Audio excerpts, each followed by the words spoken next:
사람은 모두 태어나서 열심히 살다가 한 번 태어나면 한 번 죽게 돼 있죠. 누구나가 딱 한 번뿐인 인생을 살게 됩니다. 그렇게 중요한 내 인생, 나에게만 소중한 것이 아니에요. 나의 가족들에게도 아주 소중하죠. 이런 내 인생의 결말을 어떻게 정리하고 싶습니까? 좀 전에 보여드린 동영상은 이제 90이 넘으신 할머니가 3개월 시한부 선고를 받죠. 장례식에 나 죽은 다음에 여러분이 오는 것보다 나 살아있을 때 아주 가까운 사람들만 불러서 송별회 하기 위해서 잔치를 벌입니다. 참 멋있어요. 저도 인생을 그렇게 잘 마무리하고 싶은 생각이 있습니다. 그런데 드라마라서 그런 게 아니라 이분이 이러기 전에 오늘 우리가 읽은 말씀에 나오듯이 이렇게 멋있게 마지막을 준비한 분이 예수님이 먼저였어요. 오늘 우리가 읽은 말씀이 바로 그거예요. 6월절 잔치인데 예수님이 어떻게 해요? 십자가 지기 전에 내가 이렇게 너희와 이런 자리를 마련하기를 원하고 원하였노라 이렇게 말씀하시지. 여러분 이 사진 다 아시죠? The Last Supper, 최후의 만찬으로 알려진 그림. 그러니까 오늘 본문 말씀이 지금 이 얘기예요. 예수님과 12 제자가 떡과 포도주를 놓고 마지막 식사하시면서 주님이 당부하시는 거지. 주님은 이 자리가 어떤 자리였어요? 좀 있으면 십자가 고난을 당하시는 거예요. 얼마나 아프고 힘들었겠어요. 그런데도 내가 이제 죽을 정도가 됐으니까 막 옆 사람 괴롭히고 그런 게 아니라 제자들을 불러놓고 잔치를 벌입니다. 그리고 희망을 주세요. 또 사랑을 나눠주시면서 다음을 기약하지. 기약이란 말이 무슨 뜻인가 해서 사전을 찾아봤어요. 때를 정하여 약속함. 기약할 때 약자가 바로 약속할 때 약자거든. 하나님은 영원하신 존재예요. 사람으로 와서 우리를 대신에 십자가에 달려 내 대신 죽으시지만 그러나 또다시 천국에서 영원히 만나서 살아갈 수 있기 때문에 주님은 어떻게 해요? 마지막이란 단어를 안 쓰죠. 지금 이렇게 보지만 이제 육신의 눈으로는 지금 볼 수 있는 게 마지막이다. 그럼 우리가 천국에서는 더 좋은 모습으로 변화돼서 그리고 영원히 살자 이거지. 아까 그 동영상의 할머니처럼 가장 가까운 친척, 친지 1인당 10명씩 초청해서 마지막으로 눈에 담아두는 거예요. 나 이렇게 인생 살아오면서 네가 옆에 있어서 너무 좋았어. 의지가 됐고 또 같이 뭐 해나가면서 기뻤어. 우리 마지막이라고 해서 슬퍼하기보다는 어차피 다 마지막은 오니까 웃으면서 보내줘. 우리가 11월 마지막 주라고 해서 사역 감사가 예배로 드려지면서 이번 주가 마지막입니다 했지만 다음 주가 없는 게 아니잖아요. 22년도도 이제 한 달 조금 남았지만 그 다음 날이 없는 게 아니잖아요. 그 해에 그 달, 그 날이 지나갈 뿐이에요. 그러니까 항상 어떻게 해요? 최선을 다해 현재를 살되 다음을 기약하는, 이게 바로 미래지향적인 사고방식이지. 주님이 먼저 이렇게 성경에 써놓고 그런 모습을 제자들을 가르치시면서 너희가 이렇게 살아라 하고 약속해 주시는 거예요.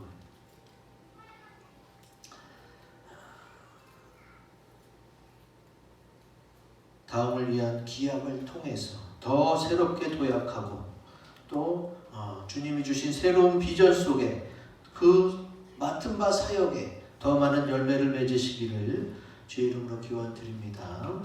아멘. 자, 오늘 말씀을 보면서 하나씩 살펴봅니다.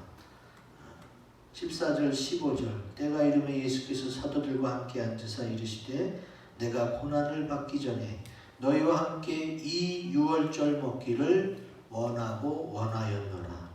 이렇게 주님이 두 번씩이나 강조하시죠. 유월절 먹기를 원하고 원했다는 것은 유월절 잔치다 보니까 잔치 음식을 먹고 싶어서 그래서 그랬다고 생각하시면 안 돼요. 오늘 말씀을 가만히 묵상해 보면 주님이 왜 이것을 원하고 원하셨을까? 마무리를 잘하기 위해서. 마무리를. 모든 일에는 시작과 끝이 있어요. 시작이 됐는데 이제 마무리 잘하고 그리고 또 다른 일을 할 때 또 시작도 열심히 하고 마무리도 잘하고 이것이 계속 반복되는 거예요. 우리가 다음을 위해서 기약할 때 어떻게 해야 돼요? 현재 하는 일을 마무리를 잘해야 되는 거예요. 그래야 다음 만났을 때 더 기쁘고 즐겁게 추억 속에 감사 속에 하나님께 영광 돌릴 수 있게 되는 거지. 그래서 마무리를 잘해서 다음을 위해 기약하려면 어떻게 해야 되느냐? 크고 굵은 글씨 읽어봅니다. 시작. 주님과 주 안에 있는 내가 원하는 대로 살았는지 확인해야 합니다. 아멘. 이게 무슨 말씀이냐? 주님이 나를 이 땅에 보내셨는데 주님이 원하시는 대로 내가 살았는지 돌아봐야 되고 또 이 땅에 보내심을 받은 내가 원하는 것도 있잖아요. 세상적인 내가 원하는 거 말고 세상적인 내가 원하는 건 뭐예요? 세상 가치관이에요. 근데 예수님을 만난 주 안에 있는 내가 원하는 주님으로부터 새 생명을 받고 하나님의 은혜 속에 거함을 감사하며 지내는 내가 주님께 이렇게 은혜를 받았으니까 내가 이번 생 동안 살아가는 동안 나 최소한 이렇게 해야겠다. 내가 우리 가족 친척을 어떻게든 10명 정도 전도해야겠다. 내가 죽기 전에 저 아프리카 오지에 교회 하늘에도 하나 세워야겠다. 주를 위해서 내가 뭘 해야겠다 했던 그런 다짐과 약속이 있었다면 정말 그것을 다 이루었는지를 꼭 확인해 봐야 돼요. 여러분 2022년을 시작할 때 작년 12월 첫 주부터 우리는 사역이 또 시작됐고 각자 사역 신청서에 써놓은 대로 달려가기 시작했어요. 그리고 꼭 돌아보셔야 돼요. 이제까지 못 돌아봤다면 이번 주 한 주만이라도 1년을 돌아보세요. 작년 12월 첫 주부터 이번 주까지 내가 뭘 하길 원했고 내가 어떻게 이루어졌으며 어떤 과정 속에 열매가 얼마나 많았는지 꼭 돌아보세요. 또 안 된 것도 있죠. 안 된 것은 뭐 때문에 안 됐는지 다음에 하려면 어떻게 해야 되는지 꼭 확인하는 작업이 필요합니다. 이게 왜 필요하느냐? 주님이 원하고 원했다고 2번이나 강조한 게 있잖아요.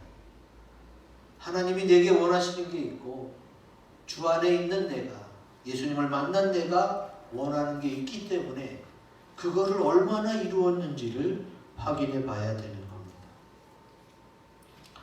여러분 버킷리스트 아시죠? 버킷리스트. 죽음을 앞둔 사람이 죽기 전에 하고 싶은 일을 적은 목록을 버킷리스트라고 해요.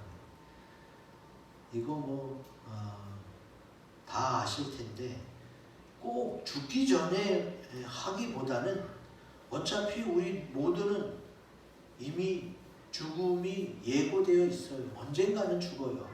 그렇다면 죽기 전 3개월 남았을 때 하기보다는 평상시에 미리 해놓으면 더 후회 없는 인생이 될 거 아니에요.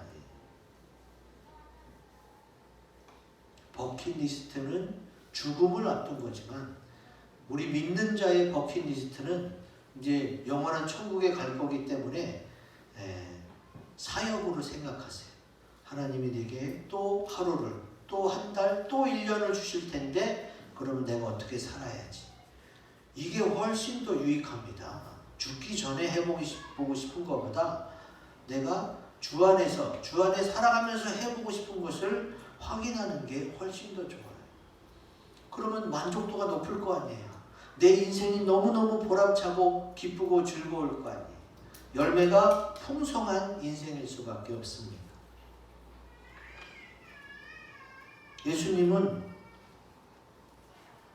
이미 성경에 이런 비슷한 것을 남겨놓으셨어요. 누가복음 9장 51절 같이 읽습니다. 시작. 예수께서 승천하실 기약이 차감해 예루살렘을 향하여 올라가기로 굳게 결심하시고. 아멘.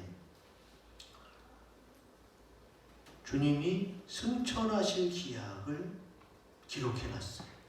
자, 주님이 승천하신 이전에 뭐가 있어야 돼요? 예수님의 십자가 죽음을 통한 고난이 있는 거고, 그 다음에 부활이 있고, 부활한 후에 그 다음에 승천이에요.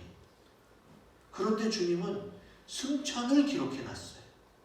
십자가, 죽음, 부활, 승천의 순서인데 어쨌든 뭐예요? 이 모든 게 승천의 과정이기 때문에 최종 목표 승천을 기록해놨어요. 이것이 바로 뭐예요? 예수님이 품은 버킷리스트고 하늘 소망인 거예요. 승천이 하늘 천자에다가 오를 승자잖아요. 하늘에 올라가는 그 기억을 어떻게 해요? 기억하면서 굳게 결심하십니다. 주님이 성경에 써놓은 것들은 다 우리 믿는 자들이 제자들에게, 신부들에게 그렇게 살라고 당부해 놓으신 말씀이에요. 이거를 다른 말로 하면은 버킷리스트가 되는 거예요. 아, 승천 자체가 뭐예요? 죽어야 하늘나라 가는 거잖아요. 그러니까 또 다른 의미의 버킷리스트. 그래서 주님은 어떻게 해요? 이 땅에 온 이상 한 번은 우리의 죄짐을 대신 지시고 죽어야 돼요. 그건 예수님이 꼭 하셔야 되는 하나님이 맡겨주신 일이죠. 그래서 그 일을 열심히 이루기 위해서 어떻게 해요? 굳게 결심하십니다. 이거 아주 중요합니다. 우리도 꼭 시한부 선고를 받은 다음에 버킷리스트 작성하지 말고 하나님이 나를 이 세상에 보내신 이유가 뭘까? 내게 원하시는 게 뭘까? 쫙 적어보시고 평상시에 이루세요. 평상시. 주님이 내게 원하시는 것. 주님을 만난 내가 주님으로부터 새 생명의 은혜를 받고 사랑을 많이 받은 신부로서 내가 이 땅에서 이루어야 될 게 무엇인지를 다 적어놓으세요. 적어놓고 어떻게 해요? 하나씩 이루어가시는 거예요. 여러분, 우리 주보에는 어마어마한 머스트 비전이 기록되어 있습니다. 웬만한 대형 교회도 우리 교회의 머스트 비전을 따라가기 힘들 정도예요. 그 정도의 엄청난 리스트가 있어요. 머스트 비전 기도문이에요. 주님, 이렇게 했으면 좋겠습니다. 이거 하나님이 이루어 가실 건데 주님이 저에게 이런 마음을 주셨으니까 계속 기도하면서 가겠습니다. 주님이 나를 통해 이루시는 것도 있겠고 내가 아닌 창길교회 성도들을 통해 이루실 것도 있고 다른 교회, 다른 믿는 자를 통해 이루실 것도 있을 거예요. 근데 주님이 그런 비전을 주셨으니까 저는 계속 기도하면서 이루어 가겠습니다. 어차피 주님이 시작이고 주님이 끝이에요. 나는 믿음을 가지고 기도할 뿐이에요. 그렇게 굳게 결심하고 믿음으로 가다 보면 어떻게 해요? 하나님께서 열매 맺게 해주실 줄로 믿습니다. 그래서 비전이 아주 중요한 거. 그런 비전 리스트를 작성하는 게 아주 중요해요. 세상에서는 버킷리스트지만 우리 주 안에서는 사실 비전 리스트예요. 비전 리스트. 이번 사역 감사 예배를 드리면서 한 해를 마무리하면서 우리가 어떻게 해야 된다? 예수님처럼 그것을 이루기 위해서 굳게 결심하시기 바라고, 또 그것을 이루기 위해서 나도 최선을 다하시기를 주의 이름으로 기원드립니다. 아멘. 자, 그 다음에 16절, 17절, 18절에 보면은 내가 너희에게 이르노니 이 유월절이 하나님의 나라에서 이르기까지 다시 먹지 아니하리라 하시고 이에 잔을 받으사 감사기도 하시고 이르시되 이것을 갖다가 너희끼리 나누라. 내가 너희에게 이르노니 내가 이제부터 하나님의 나라가 임할 때까지 포도나무에서 난 것을 다시 마시지 아니하리라 하시고 그랬어요. 자, 여기 보면은 16절에도 다시 먹지 아니하리라 그랬고 18절에도 포도나무에서 난 것을 다시 마시지 아니하리라 그랬어요. 사실 먹고 마시는 것은 뭐 언제나 우리 삶 속에서 그냥 이루어지는 거잖아요.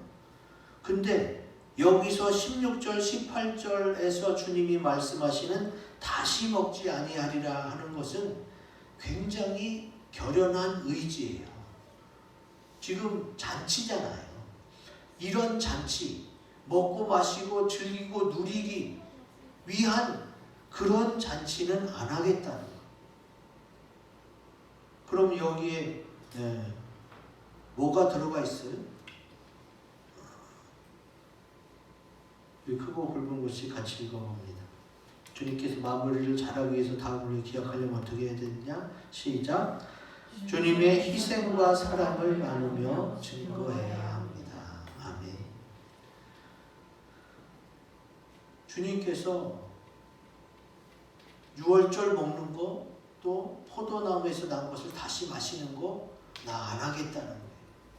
나는 이제 다시 너희를 만날 그때를 기약하며 간절히 기다리겠다는 거예요. 이게 얼마나 큰 주님의 희생과 사랑이에요. 그리고 너희끼리 나누라고 그랬잖아요. 너희끼리 나누라. 자, 17절에 보면은 너희끼리 나누라.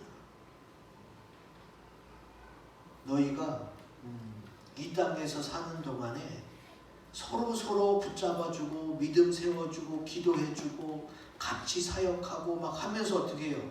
믿음 잃지 말아라.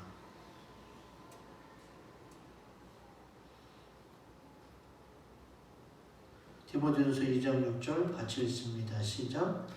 그가 모든 사람을 위하여 자기를 대상물로 주셨으니 기약이 이르러 주신 증거니라. 아멘. 주님이 죄가 있어서 십자가를 지신 게 아니잖아요. 내 죄를 대신해서 내 죄를 씻어주고 지옥 가지 않고 천국 보내기 위해서 주님이 그렇게 대성물이 되어주셨잖아요. 이것도 다음을 위한 기약이었어요. 너희가 이렇게 살다가는 천국에 가지 못하니까 우리를 위해서 주님께 해주신 것이지. 주님은 이 기약을 어떻게 믿음으로 말씀하셨어요. 주님은 이 약속을요 현재에도 지키고 계시고 앞으로도 분명히 지키실 거예요. 왜? 주님 스스로 하신 약속이에요. 주님이 우리와 약속했는데 우리가 못 지킬 수도 있어요. 그러니까 가장 확실한 것은 뭐예요? 온전하신 하나님 스스로가 스스로에게 약속할 때에 가장 확실한 약속이 되는 거예요. 그 약속을 믿으라는 거예요. 그 약속. 하나님이 하나님의 이름을 걸고 한 그 약속을 믿으라는 거예요. 그게 바로 주님이 다음을 위해 한 기약이에요. 그러니까 우리 교회나 윤목사는 못 믿어도 약속하신 하나님의 말씀은 믿어야 돼요. 완전하신 하나님이 하나님의 이름을 걸고 하나님 스스로 하신 약속. 그 증거가 뭐예요?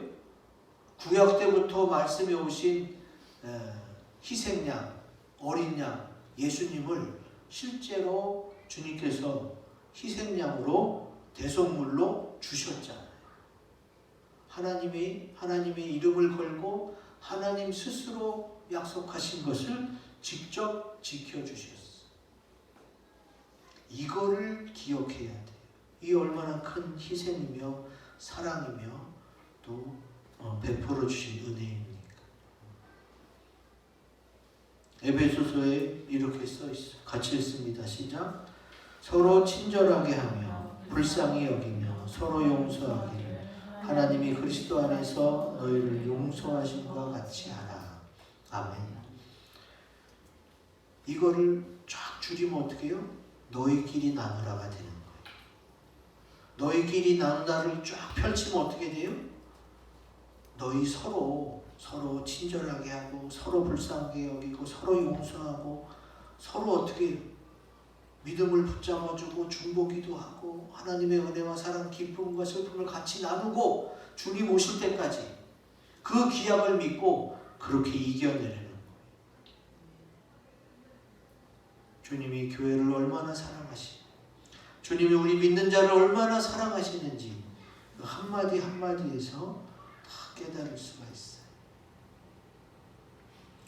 그러면은 주님이 왜 이렇게 큰 사랑과 큰 희생을 나눠주고 그렇게 십자가에 달려 돌아가셨을까요? 응? 주님이 나 대신 죽을만 해서? 내가 그렇게 믿을만 해서? 여러분 그건 아니잖아요. 내 자신도 나를 못 믿겠는데 부모도 나를 또 가족도 나를 못 믿어주는 경우가 있는데 뭐 사람이 그렇게 믿을만해요? 믿을만하지 못합니다. 로마서에서 그 희생과 사랑의 이유를 찾을 수가 있어요. 로마서 5장 8절 같이 읽습니다. 시작. 우리가 아직 죄인 되었을 때에 그리스도께서 우리를 위하여 죽으심으로 하나님께서 우리에 대한 자기의 사랑을 확증하셨느니라. 아멘. 주님이 왜 그렇게 나를 사랑하시고 나를 위해 희생하시고 또 자기가 먹기 위해서보다 너희끼리 나누는 왜 그래요? 나를 사랑한다는 그 이유 하나밖에 없어요.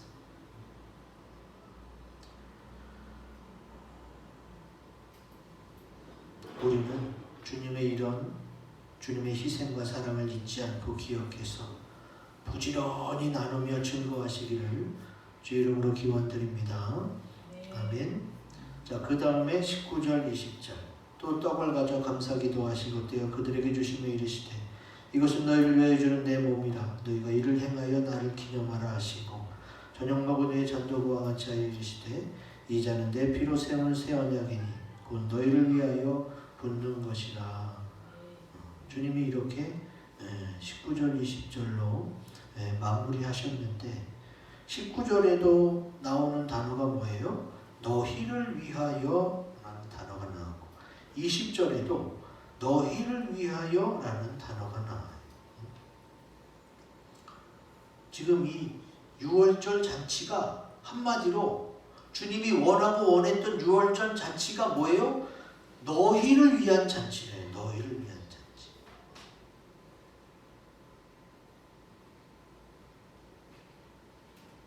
자, 마무리를 잘해서 다음을 위해 기약하려면 어떻게 해야 되느냐? 크고 굵고 즐거움입니다. 시작. 나를 위해 예비된 혼인잔치의 주인공 신부로 준비되어야 됩니다. 아멘. 주님이 우리를 위한 잔치에서 혼인잔치의 최고 주인공은 누구냐? 신부예요. 신부. 그래서 결혼식에 가면은 신부가 제일 아름답게 꾸밉니다. 화관도 쓰고 드레스도 휘황찬란하게 입고 또 아름다운 꽃다발도 들고 결혼식의 백미는 신부죠, 신부. 신랑 대신 예수님이 주님의 몸된 교회, 신부들, 믿는 자들을 어떻게 혼인잔치의 주인공으로 만들고 싶어요. 주님이 우리를 사랑하시는데 어느 정도 사랑하시느냐? 온 천지 만물이 중심에서 마음을 모아 뜻을 모아 지켜보고는 그 스포트라이트를 받게 하시는 분이 바로 우리 신랑 예수예요. 주님은 한 영혼을 다 신부로 세우길 원하세요. 내가 속히 오리니 너희 준비해라. 그래서 신랑 대신 예수를 맞은 사람이 누구예요? 슬기로운 다섯 처녀잖아요. 그 슬기로운 다섯 처녀는 신랑을 맞이해서 신부로, 주인공으로 잔치에 들어갑니다. 주님이 우리에게 원하시는 것은 내가 너희와 결혼하겠다. 너희와 하나 되겠다. 제발 내가 너희에게 갈 때 나를 맞을 준비를 하라는 거예요. 그러면 신랑과 신부의 하나 되면 뭐예요? 새로운 가정의 출발이면서 축복의 시작이죠. 한 몸이 되는 거예요. 한 몸. 주님이 한 몸이 되시면서 19절 20절에 뭘 얘기해요? 자, 다시 봅시다. 떡을 떼어주시면서 너희를 위하여 주는 내 몸이라. 예수님이 우리를 위해 몸을 주신 줄로 믿습니다. 또 잔을 주시면서 어떻게 해요? 너희를 위해 주는 피다. 신령한 음료로다. 주님이 이렇게 말씀했어요. 그러면 주님의 살과 피를 다 우리를 위해 주셨어요. 주님의 살과 피를 왜 우리를 위해 주셨을까? 도대체 이게 의미하는 게 뭘까? 주님이 뭐라고 그랬어요? 먹으라는 거예요. 자, 여기 물이 있습니다. 물을 마시면 어떻게 돼요? 이 물이 내 안에 들어오죠. 그러면 이 물과 나를 나눌 수 있어요? 따로 떨어져 있을 때는 나뉘어져 있어요. 그런데 마시면 어떻게 돼요?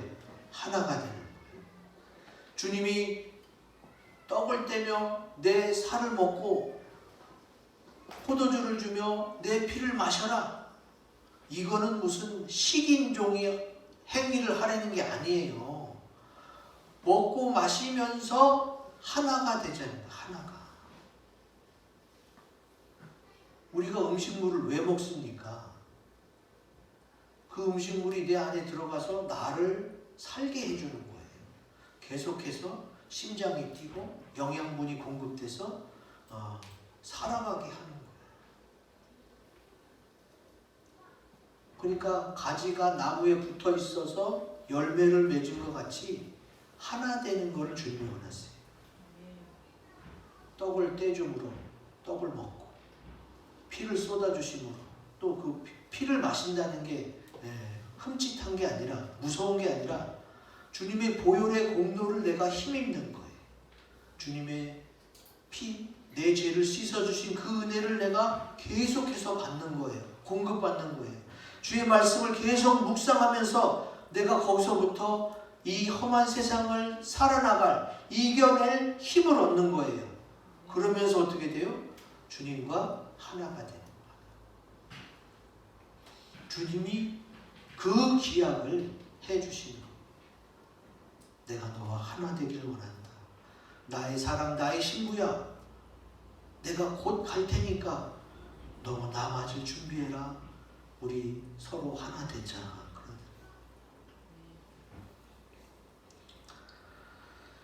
요한계시록 19장 7절 말씀 같이 읽습니다. 시작. 우리가 즐거워하고 크게 기뻐하며 그에게 영광을 돌리세. 어린 양의 혼인 기약에 이르렀고 그의 아내가 자신을 준비하였으므로. 아멘. 주님께서 우리를 위해서 기약을 하실 때에 가장 큰 잔치가 뭐예요? 어린 양의 혼인잔치를 주님이 예비하셨어요. 그 어린 양의 혼인잔치의 주인공은 어린 양 대신 예수와 또 그 은혜와 사랑, 주님의 말씀을 묵상하고 그 피의 공로를 힘입는 그런 교회가 그 어린 양 혼인잔치의 주인공인 줄로 믿습니다. 거기에 주인공이 되라고 주님께서 지금 우리에게 당부하고 계신 거예요. 그렇다면 이제 우리는 어떻게 살아야겠어요?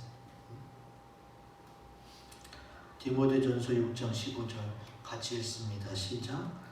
기약이 이르면 하나님이 그의 나타나심을 보이시리니 하나님은 복되시고 유일하신 주권자이시며 만왕의 왕이시며 만주의 주시오.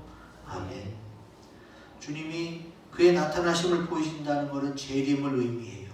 기약이 이르면이니까. 주님이 약속하신 것 같이, 말씀하신 것과 같이 주님은 반드시 다시 오십니다. 근데 그 다시 오실 때에 너희가 어린 양의 혼인잔치의 주인공이, 신부가 되기를 원한다. 근데 이것은 누가 이루실 것이냐? 유일하신 주권자이시며 만왕의 왕이시며 만주의 주이신 그분이 약속하고 친히 이루실 것이니까 어떻게 해라? 너희는 믿고 준비해라. 주님께서 다음을 위해 기약하신 내용들을 기억하면서 우리 합심해서 기도하는 시간을 갖겠습니다. 신랑 되신 예수님과 하나가 되려면 성경대로 오신 주님의 말씀을 묵상하며 그 살과 피를 먹고 마셔야 하는구나. 그래야 하나가 될 수 있구나. 이것을 기억하면서 앞에 있는 세 가지 기도 제목을 가지고 다짐하고 또 고백하는 시간을 갖겠습니다.